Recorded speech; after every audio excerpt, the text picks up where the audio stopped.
这台进水的手机，粉丝是这样给我描述的：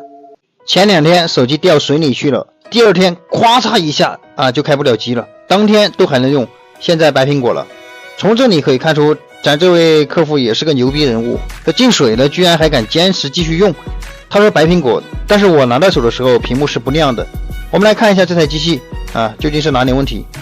屏幕拆下来后，一看这个显示屏的座子，瞬间就明白了为什么客户说是白苹果，而我拿到手的时候是不能显示的。还有主板上这个摄像头座子，那我们可以看到呢，它也烧断了，所以说这个摄像头肯定也好不到哪里去。这个主板粘得死死的，不知道他之前搞过什么，打上一点点的酒精呢，就可以把它拆下来了。本来我以为主板下面部分应该会有进水，不过从这个情况来看，好像还是比较乐观的。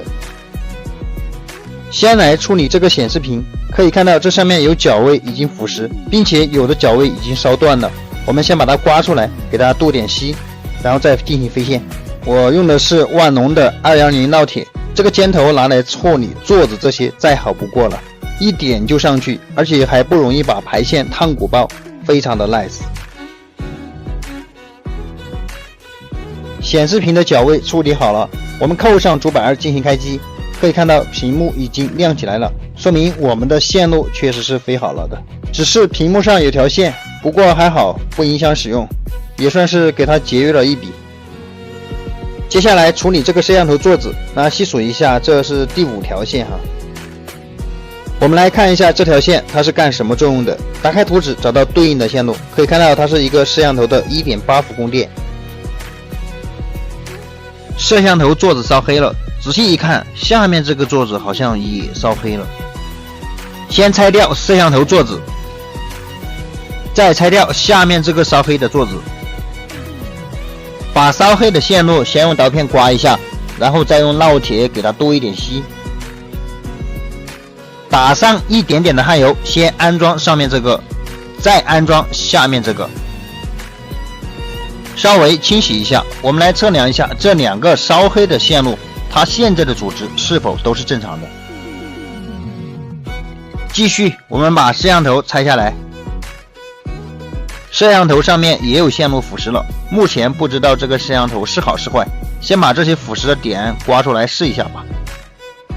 机器装起来后，先拨打一个电话试一下通话声音是否正常。再来到面容功能，可以看到进水后已经坏了，但是客户说他本来也不喜欢用面容，所以就不用管它。照相功能是正常的，看来只是把线路烧断了，里面并没有损坏。WiFi 也是正常的，这信号强的一批。最后我们再来说说这台手机为什么会白苹果。我们可以看到这条线路是一个3伏的供电，这条线路是通过一个电感过来的，电感的另一头我们可以看到它是通我们的 USB 管，还有我们的快充芯片，还有一头呢它是通我们的电源的。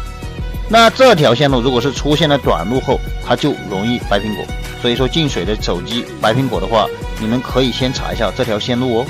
好了，本期的视频又为大家分享到这里了，不知道这期的视频对你们是否有用呢？如果有用的话，双击一下就是对曹师傅最大的支持，感谢你们。